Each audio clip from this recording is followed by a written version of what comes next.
Hi there! In the following video I will work through the November 2012 non-calculator AQA linear paper. Just before I start, I want to point out a few things for you while revising. This paper is an hour and a half. It will be the first of the two papers. You cannot use a calculator for it, so you have to use mental arithmetic and long handwritten calculations.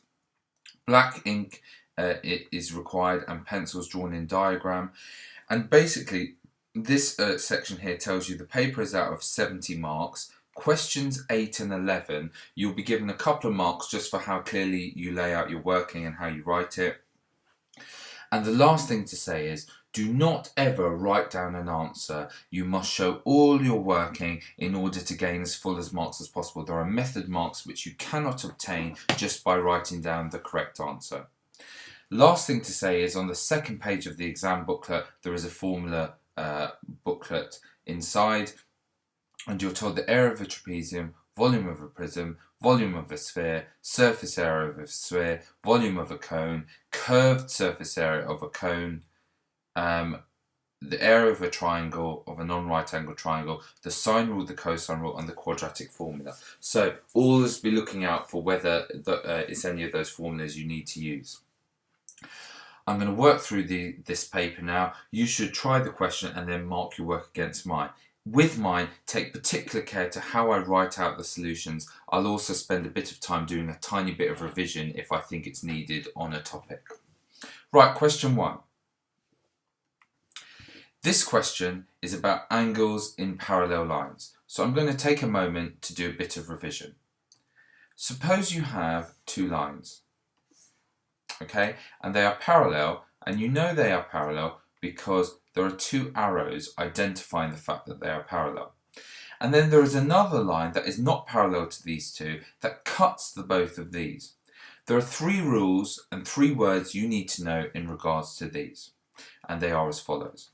The first, what you may have learnt lower down the school as Z angles, although you can't use that in this exam.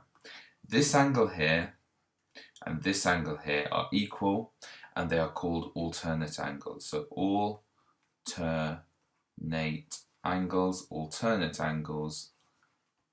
are equal. Okay, and a picture to that effect would be something like this. That angle and that angle are equal. Okay, the next thing you need to know about angles, you may remember it being called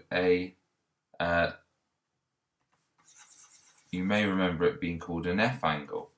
So for example, something a bit like this, and this angle here and this angle here are equal. Okay, and the word you can't use in the exam, F angle, the word is corresponding. So corresponding angles are equal. A quick picture to represent that here. This angle here and this angle here would be equal. Looks like an F. And the last one you need to be able to know are what you may have heard of as C angles, although again in the exam you can't use that terminology. This angle here and this angle here. Well, clearly they're not equal, so don't fall for that trap, because this one's acute and this one is bigger than 90. And these angles here are called interior angles. Interior angles. And they are not equal, but they add to 180. And the picture that would represent that for us is something as follows. This angle and this angle add to 180 degrees. Okay? And they're the 3 rules you need to know about angles in parallel lines. Let's just take a second for a couple more, just so we've got a complete set of revision notes here. So let me just rub this out here. You should know the following.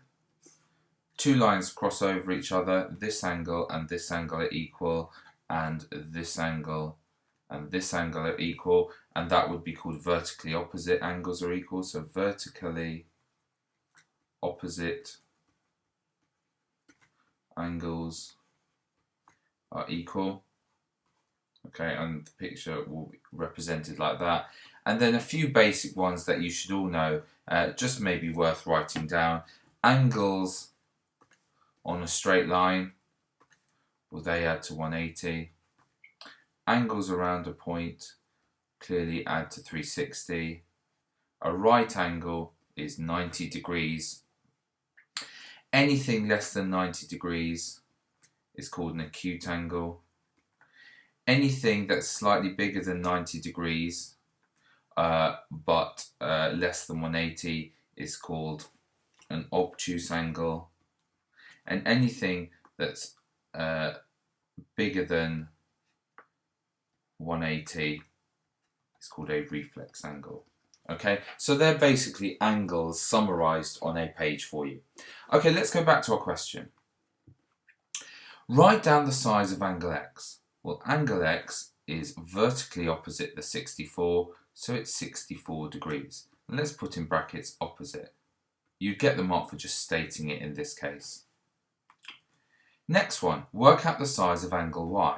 Well, now you know this here is 64, and you should realise that X and Z are F angles, or the proper word for that is corresponding. So you know that Z must equal 64 degrees as well. So Y is on a straight line with Z, must be 180, subtract 64, which would be 116 degrees, and just state angles on straight line. That would be sufficient. So 116 degrees, and that is your answer. And lastly, part C, it says choose a word to complete the sentence. Angle X and Z, well, what are they? X and Z, we talked about them being F angles, but that's not the word you can use. The word that you need to use is corresponding. And that's nice, easy 3 marks to start the paper off. Okay, next question. You are told you have a game in which you spin 2 wheels. The wheels are fair. That means that each number has an equal chance of coming up. The numbers are added to get a score. For example, in this picture here, we've got a 4, we've got an 8, but the score we get is 4 plus 8, which is 12. What is the most likely score for 2 marks? Now, just one thing to point out here. In this case, the scores are added. Sometimes in the exam, the scores may be subtracted or multiplied or divided or anything. So just be careful you're highlighting your paper as you go along. This here is called your sample space. It gives you all possible outcomes. So it's a nice way of counting up all the possible outcomes. If you got 1 on each wheel, your score would be 2. 1 and 2 on each wheel, your score will be 3. And let's fill this table in, it will make all our questions easier. So it simply goes 2, 3, 4, 5, 6, 7, 8, 9. 3, 4, 5, 6, 7, 8, 9, 10. 4, 5, 6, 7, 8, 9, 10, 11. 5, 6, 7, 8, 9, 10, 11, 12. 6, 7, 8, 9, 10, 11, 12, 13. 7, 8, 9, 10, 11, 12, 13, 14, 8, 9, 10, 11, 12, 13, 14, 15, and lastly 9, 10, 11, 12, 13, 14, 15, and 16. Now this will help us answer all our questions. What's the most likely score? Which score here comes up most often? Well, let's just highlight these. The 9s down this diagonal are coming up more than anything else. So you would just write down 9, and a nice way of doing it would be to see diagram. It makes it clear. Okay, next question asks us, it says if you score 2, 3, 15 or 16, you win a prize. What's the probability of winning a prize? So the probability of winning is how many times you can get 2, 3, 15 or 16 out of the total possible. Now, how can you get, let's colour this in. 2 is there, let's do a different colour. 2, 3, 15 or 16. They are the only ways of getting 2, 3, 15 or 16. There are 1, 2, 3, 4, 5, 6 ways. So the probability is 6 out of how many possible outcomes are there? Well, there are 8 for wheel 2, 8 for wheel 1, so there are 8 times 8, which is 64 possibilities. So you could write 6 over 64. Simplifying this, dividing the top and bottom of the fraction by 2, you would get 3 over 32, and that's that. Okay, the next question. This question here is about pie charts. Let's highlight the key information. 36 men in a running club. The pie chart shows information about their favourite races. Okay, and then we are told there are also 20 women in the running club, and here is information about their favourite races. Now, the same proportion of women prefer half marathon as men. The same number of women prefer 5k as men. And lastly, equal numbers of women prefer 10k and the marathon. Okay, not as men there. Okay, so we're going to have to use the information on the male pie chart. Now, the first thing to do is do this simply. You know there are 360 degrees in a circle, and there are 36 men. So if you divide this up, it tells you that 10 degrees represents 1 man. Therefore, this right angle here is 90. That must represent 9 men. 120 degrees must represent 12 men, 70 degrees must represent 7 men, and 80 degrees must represent 8 men. Okay? Now going back here, first one, let's do this one. The same proportion of women prefer the half marathon as men. Well, what proportion, not number, what proportion preferred the half marathon? A quarter of the circle. So let's fill in a quarter of the circle, which would be a nice right angle here. And let's call that half marathon. Let's make sure we also label the 90 degrees. I also want to label in the numbers here. So let's do what we did in the previous page. There are 360 degrees in this circle, and there are 20 women. So if you divide this, you could cancel a factor of 10, and that's the same as 36 over 2, which is equal to 18. Okay, so 18 degrees represents 1 woman. Okay, right? So therefore, and you're saying that a quarter of this represents 20. A quarter of this represents half marathon. A quarter of 20 is 5. So label that as 5. Now it says the same number of women prefer 5-kilometre races. So let's state, okay, that therefore 5-kilometre races, 7 men preferred it. So therefore 7 women prefer 5k. And if each one's 18 degrees, 7 multiplied by 18 is 126 degrees. So we need to give 126 degrees to the half marathon. So let's get our protractor out.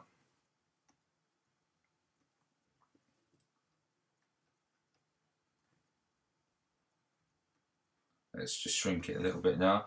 Let's just put it on the 0 here, twist it round, and let's give 126 degrees to the half marathon.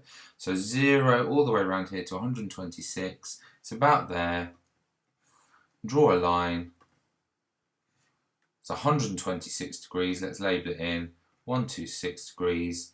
That's 5 kilometre, and we're saying that's the same thing as 7. Okay, and lastly, equal number of women prefer 10-kilometre races. Now, 90 and 126, okay, is equal to 216, and 360, take away the 216 is 144, and half that would be equal to 72. So we need to give 72 degrees each to each of these. So let's measure out 72 from here. 72 at that point there. Take that away and draw a line between it as follows. And we know this is 72 degrees, 72 degrees. This one here would be 10k, let's say, and this one here would be the marathon. And let's label how much that would be. Well, 72 degrees, if each one is equal to 18, that would be 4. So 4 there and 4 there. And that is our fully labelled pie chart, and we're done. Okay, next question. We are given a grid with x, y, and 2 shapes in them. Describe fully the single transformation that maps A to B. So you're starting at A and you're going to B. Let's pick a corner of A and let's see how it gets to B. Go 1, 2, 3, 4, 5, 6, 7 across, and 1, 2 down. So it is a translation, that's a movement, and you give these as vectors. It's 7 across, so 7 across, and 2 down, so -2. A translation by 7, -2. Okay? And then it says, draw a reflection of the shape B in the line y is -1. The y coordinate is always -1. So the y coordinate here is -1, here is -1, here is -1. Your line would look like this. So that's the line y is equal to -1. And you're reflecting that shape here. So this shape is 2 away from it, so go 2 down from it. This one's 3 away from it. And you could imagine what the reflection looks like. This here would be 1, 2, 3, 4 away, 1, 2, 3, 4 away. So the reflection, you should use a ruler, would look something like that. And you'd be done. Just before I move on to the next question, I thought it might be useful to highlight the 4 transformations you need to know. So there are 4 transformations you need to know about. The first one is a translation, and we did this in part A. You describe this by a vector, and you know a translation because the shape has not been twisted or turned, it has just been moved horizontally across and vertically up or down. So it's a translation, and you use vectors to describe. You must say the word translation, you must state the vector for the 2 marks in this case. The next one, which was in part B, is a reflection. If you're asked to describe this, you state it's a reflection, and you also state the equation of the line, of the mirror line. In this case, the mirror line was y is equal to -1. The other 2 is an enlargement.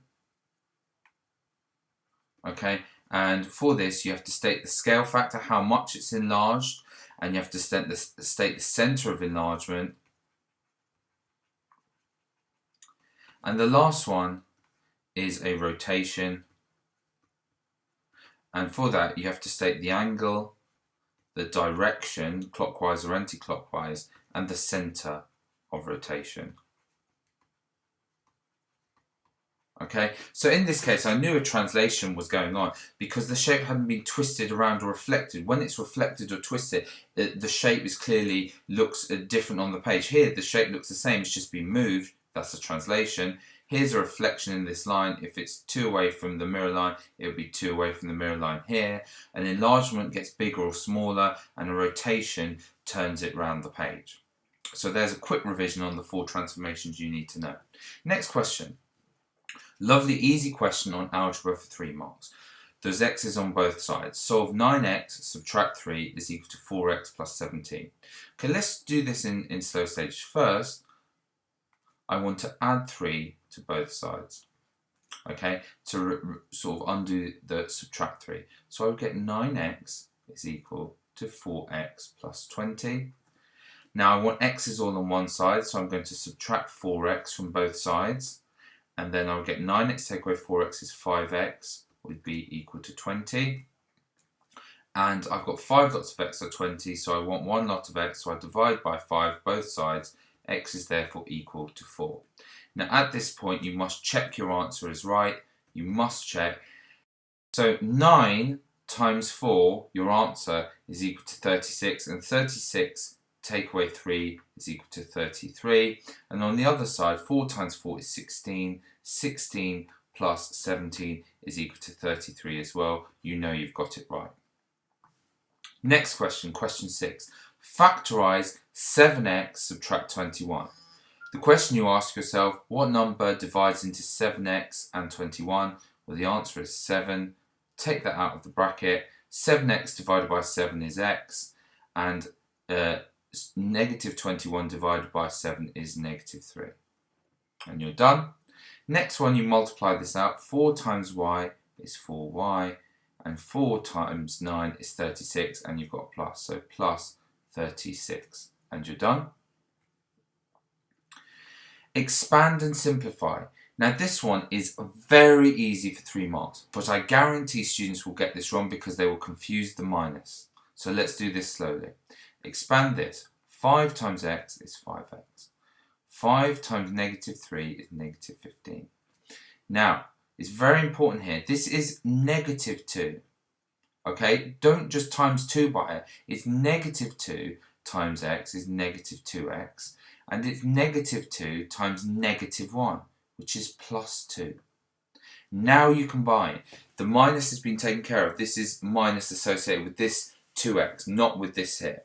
So what you do at this point is you say 5x, subtract 2x, well that's equal to 3x. And then you say negative 15 plus 2, so negative 15 on the number line plus 2 is equal to negative 13, and you're done.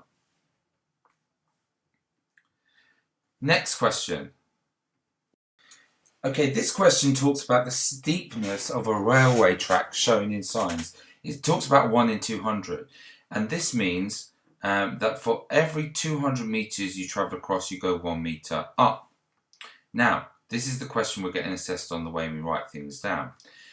Which side of this sign shows a steeper track? Show how you decide clearly, use a diagram. Well, let's do the 1 in 120. That means you go 120 across. Okay, you go 120 across and you go 1 up. So that would be 120 and that would be 1. Now, the other one is 1 in 150. So clearly it's longer along the bottom, 150, and you still go 1 up. So a picture aids you in this here. Now clearly, which one's steeper? This one's steeper because you're going 1 up. If you were to extend this out to 150, let's say, you would have gone up higher. Okay, so this is steeper. So how would you explain your answer? You would say that you were going 1 meter up in a shorter distance across with 120 meters, so it's steeper. And it's as simple as that. Now, part B, the steepness can also be measured as a percentage. For example, 1 in 200 would be 1 over 200 multiplied by 100, which is equal to 0.5%. The steepest railway line in Britain is 2.5%, and fill in this sign here. So 1 over a number we don't know what this is here, so let's call it x, multiplied by 100 must equal 2.5%. So let's find x, let's divide by 100, 1 over x would therefore be 2.5 divided by 100, which would be 0.025. Okay, and then what is x to get 0.025? Well, clearly x must be equal to 40. How would we know that? Well, we know 1 over 4 is equal to 0.25 a quarter. So 1 over 40 must be equal to 0.025. Okay, so x, therefore, this number on the bottom must be 40. So fill in the sign 1 in 40. Okay, the next question. The next question says that the length of this rectangular tile is 6 times the width. So therefore, if the width is x, the length is 6x. 2 tiles are put together to make this shape, and the perimeter of the new shape is 24. Work out the width of one of the tiles. Now bear in mind, what's the perimeter now? The perimeter is just the outside distance here. Okay, so this is 6x, this is 6x, this is x here, so the whole lot, x plus x is 2x, and this is 2x. So therefore 6x plus 6x plus 2x plus 2x, all of these added up must be 24, right? Well, how many x's have we got? We've got 12, 14 and 16, so we've got 16x is equal to 24, so x therefore must be 24 divided by 16. Okay, well you could divide top and bottom by 8 and you would get 3 over 2, which is 1.5. So therefore x is equal to 1.5, and x was the width, so you're done. Next question. Okay, here we're given grid lines and we're asked to draw the three inequalities. Now when doing this, first of all, forget about the inequalities and just draw the lines x is equal to 4. X is equal to 4. The x coordinates, that would be like 4, 0, 4, 1, etc. These coordinates here, that would help you decide that this is the line x is equal 1. X is equal 4, sorry. Now, y is equal to x. We should know y equals x is diagonally across. So y equals x looks something like that. So that's the line y is equal to x. And x plus y is equal to 4. We want to work this out. Now there are two ways of doing this. The first way, we could rearrange it so y is equal to minus x plus 4. We subtract x from both sides. Therefore we know the y-intercept is 4 and the gradient is minus 1. So it looks something like this. Or if we can't do that, just stick in a coordinate. When x is 0, let's say, if x was 0, y would be 4, so we know 0 falls on the line. And similarly, if y is 0, x would be 4, so 4 zeros on the line. Okay, now let's think about the inequalities now. X has to be less than 4, so we're going this side of the line. Less than or equal to, sorry. Right? Y is less than x. Y is less than or equal to x. The y number has to be less than or equal to the x number. So we're going underneath this line. And here, x plus y must be bigger than or equal to 4. The x and the y coordinate must add to be slightly bigger than or equal to 4, so it'd be here. Therefore, this is our region R here. This triangle formed in between them. Question 11a. ABC is a right angle triangle. Work out the size of angle y. Now the first thing to notice is that and that are both y. Okay, so this and this side must be the same. It's an isosceles triangle. Now this is 90 degrees here. So therefore this angle, let's call this x. X must be equal to 180 degrees in a triangle. Subtract 50, subtract 90 is equal to 40 degrees, right? Now call this angle here, maybe call that angle Z. Z is on a straight line with x, so Z must be 180, subtract 40, which is equal to 140 degrees. Now we can work out y, okay, because these two must add up to 40, okay, because this, we've got a triangle here, this triangle here, and it's isosceles, and we know that one's 140, so basically these two must be 20, so 2y must be equal to 180 subtract 140, which is 40 degrees, so 1y must be 20 degrees. So 20 degrees is our answer. Now, 11b, a circle is drawn around ABC. Give a reason why BC is the diameter of the circle. Well, just look at this triangle inside the circle and look at this one here. Okay? Now,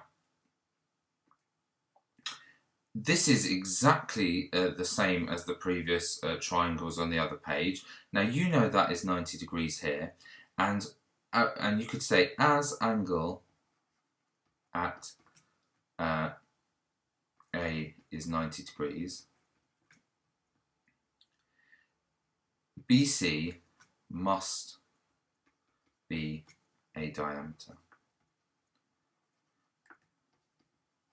And this is one of our circle theorems.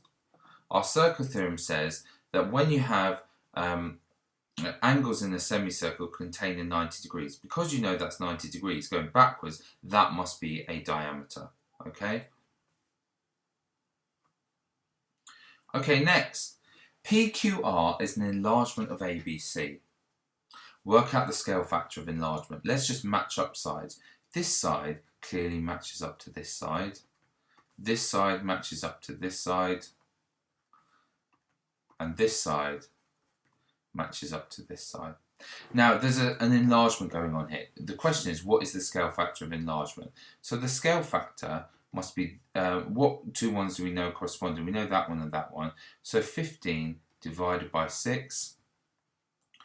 And 3 goes into top and bottom, so that's the same thing as 5 over 2, which is equal to 2.5. There's our scale factor, 2.5. Okay, the next question, what's the size of angle at P? Well, the angles in an enlargement are preserved. So this angle here must be the same as that angle there. It's the sides that are enlarged, angles stay the same. So obviously this angle is clearly 60 degrees. And work out the length of AB. Well, AB here, we want to know this length here. It's the shorter triangle. We know this one here is 20. So we do 20 divided by our scale factor of 2.5. Okay, so if how many times, let's say, does 2.5 go into 10? Well, it goes 4 times, so it must go 8 times into this. So the answer must be 8 centimeters. Does it make sense? Does it look reasonable? If that was 8 centimeters, yes, it's smaller than 20. It looks reasonable. 8 times 2.5 is indeed 20. So we're done. Next question. We have got box and whisker plot. We're told that cucumbers grow in a greenhouse and they grow in a garden. Okay, and the box plot shows their lengths in centimeters. Write down the median length. Now let's just label a box plot here. This is always the median. This is the lower quartile. This number here is the upper quartile. This number here is the biggest length, and this one here is always the smallest. The distance between the biggest and the smallest is called the range, and the distance between the upper quartile and the lower quartile is called the interquartile range. Okay, so big take away small is called the range, and the upper quartile take away the lower quartile is called the interquartile range. Okay, right, the median length then, we're just reading grown in the garden, we're just reading this one here, it's 27 centimeters, simple as that. The cucumbers are grown in a greenhouse or in a garden. The box plot shows the lengths. Give 2 comparisons. When you're giving 2 comparisons between data, one about the average always, and one about the spread. Okay? Right, so firstly, the greenhouse one, I would say on average, greenhouse bigger as median bigger. Okay, by 1 centimeter. Okay, and another one about the spread. The garden is clearly more spread out. The IQR of garden is 35 take away 20 is 15 centimeters. IQR of greenhouse, well, that number there is 32 take away 21 is 11. IQR of greenhouse is 11 centimeters, and therefore garden cucumber lengths more varied. That's the key. I'll write that, more variable or varied, and that'll get you your 3 marks. In fact, maybe you should have stated what the greenhouse average was here. It was equal to 28, so I would say that's 28 centimeters, and the other one was 27 centimeters, and say there's a 1 centimeter difference. Factorize the following: x squared subtract 9. Now there are 2 ways of remembering this. One is a difference of 2 squares. If you ever see x squared subtract a squared, it always factorizes to x plus a, x minus a. Okay, so for example, x squared subtract 3 squared. That factorizes to x plus 3, x subtract 3. X squared subtract 4y squared. Okay, it would factorize to x plus 2y, x subtract 2y. Okay, x squared subtract 49, that would factorize to x plus 7, x subtract 7. So here, if you've got x squared minus 9, it's x plus 3, x subtract 3. Okay? The other way of thinking about it is if you just think about it as a quadratic you need to factorize. X squared, you've got no x's, and you've got to subtract 9. 2 numbers that multiply to negative 9 and add to 0. Well, that's 3 and minus 3. So x plus 3, x subtract 3. Okay? Now, hence means using above. Simplify fully the following. When you're asked to simplify an algebraic fraction, you must factorize the top and bottom step 1. So, if you factorize the top from part A, you know you have x plus 3, x subtract 3. Now, what do you have on the bottom? Well, you're going to have 2 brackets. Now, what must go in each bracket to get a 2x squared? There must be a 2x there, there must be an x there. To multiply out to get your 2x squared. And you want a negative 3. So, and you want negative 5x. So if you put a negative 3 there and a plus 1 there, does that work? You get 2x squared, subtract 6x plus 1x, which is negative 5x minus 3. That does work. And look what happens now. The x minus 3 cancels on top and bottom. So you get yourself x plus 3 over 2x plus 1. And that's it. You can't simplify any further. That's your 3 marks.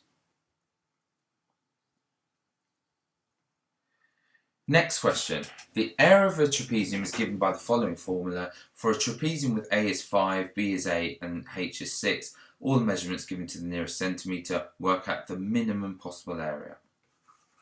Okay, just a quick revision here. This is about upper and lower bounds. Okay? Say, for example, I told you I measured something and it was 140 centimetres, okay, to the nearest centimetre.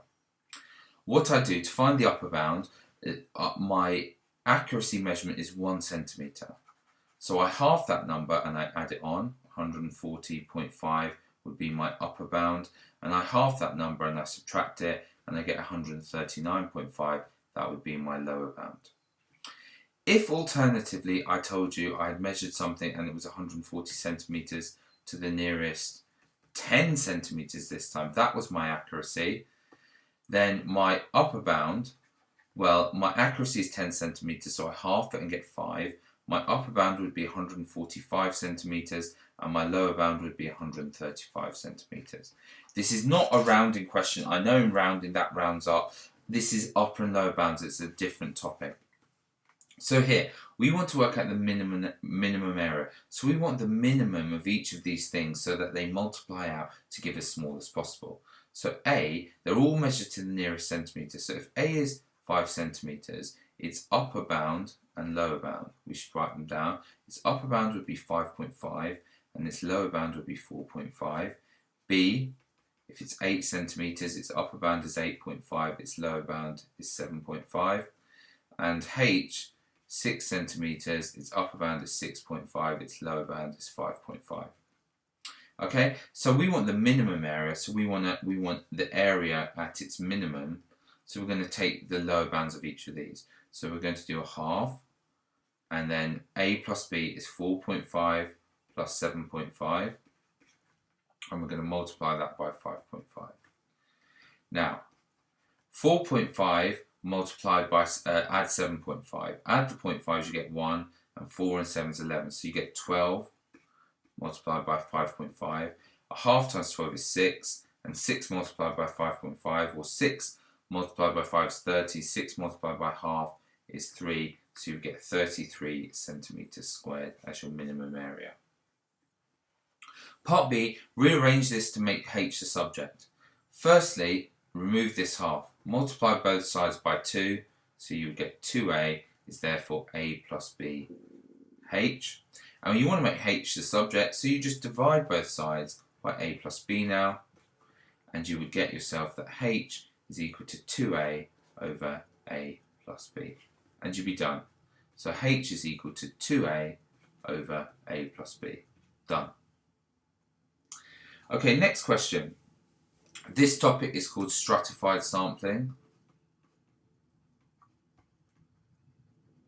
And it's when you have a group of people you want to do a survey on, but you only want to ask a few of those people. So you have to work out what fraction of each of the cohorts need to be in order to make it a fair or representative sample. So here are the number of employees he has, 40, and he wants to take a sample of 20% of them. So 40, 20% of 40, that's how much he wants a sample of. Now, 10% of 40 is 4, so 20% of 40 must be 8 people. He wants 8 people in his survey in total. So he wants a total of 8. Now, what's 20% of 12? Let's do 20% of each of these to work out who should be in each of these. Now, 10% of 12 is 1.2, so 20% is 2.4. So we'd round that down. We can't have 2.4 people, round it down to 2 people. 20% of 24, 10% is 2.4, so 20% is 4.8. You can't have 4.8 people, but round that up, okay? And lastly, 20% of 4, well, 10% is 10%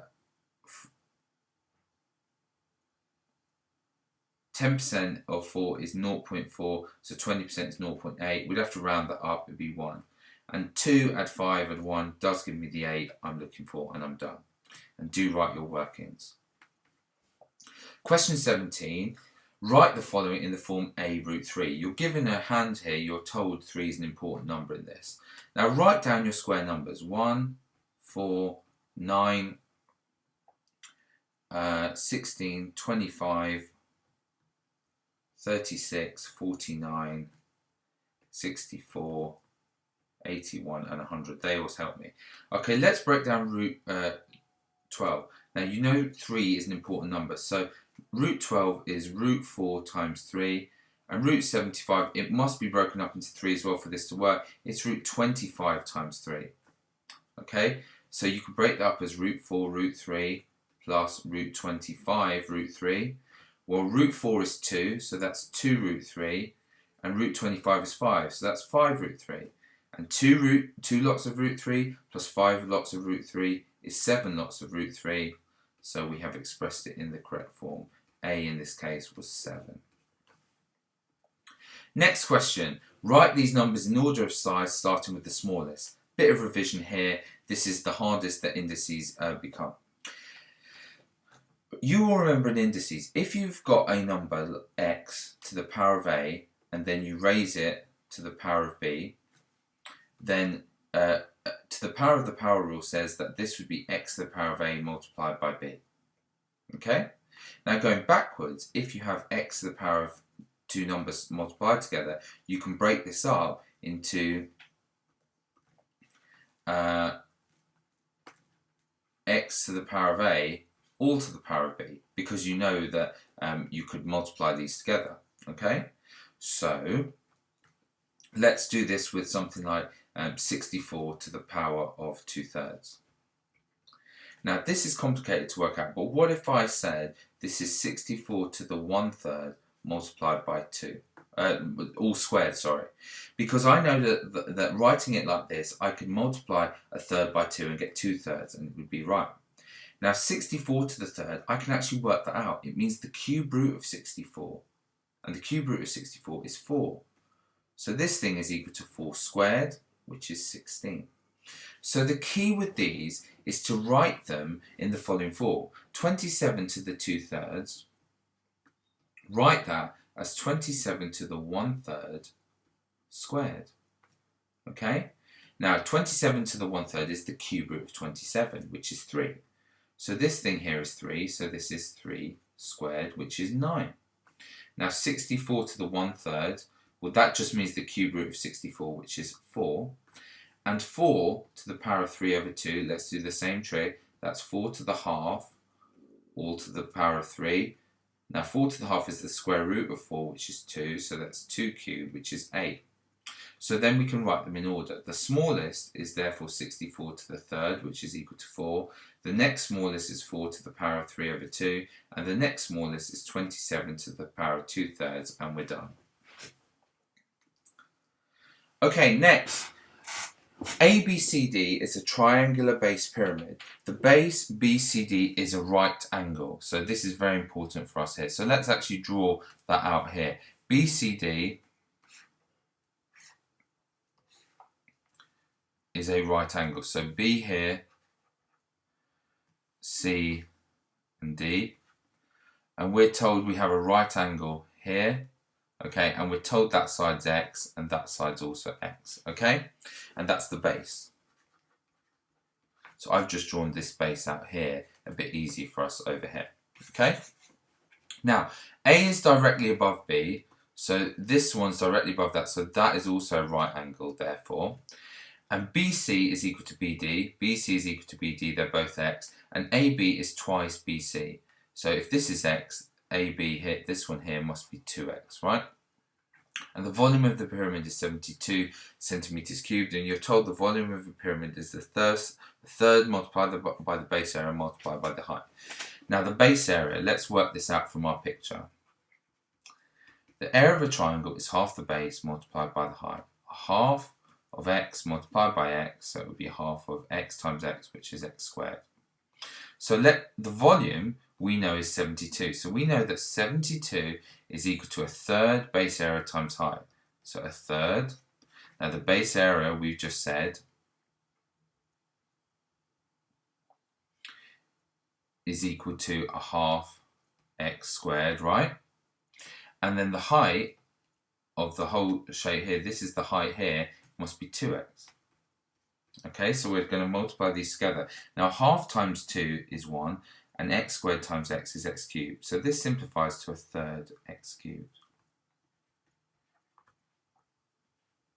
Okay, now we want to find x, calculate the length of BC, right?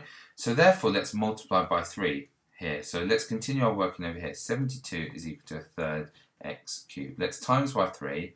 So if we multiply by 3, we would get 216 is equal to x cubed.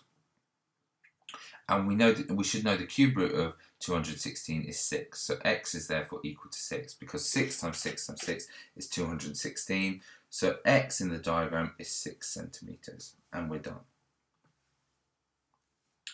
And the last question here, the diagram shows a sketch of the graph y is equal to x squared plus ax plus b. We do not know a and b. Okay? We're told the graph crosses the x-axis at 2, 0. So we know this graph goes through the point x, y. We know x is 2 and y is 0. And we know at this point that x is 4 when y is 0. And we're asked to work out the value of b. So because these 2 points lie on the line here on the curve, let's substitute them in. So let's first of all put in 2, 0 into this. X is 2 and y is 0. So we would get the equation y is 0. 0 is equal to 2 squared, which is 4, plus 2 times a plus b. Okay, and if we substituted 4, 0 in, okay, so that is x is 4 and y is 0, we get the equation 0 is equal to 4 squared, which would be 16, plus 4 times x, or 4 times a, which would be 4a plus b again. Now we've got two simultaneous equations to find a and b. Okay, what we could do is we could take equation 2 and subtract equation 1. 0 take away 0 is 0, 16 take away 4 is 12, 4a take away 2a is 2a, and b take away b disappears. Rearranging this then, take away 12 from both sides, negative 12 is equal to 2a, divide both sides by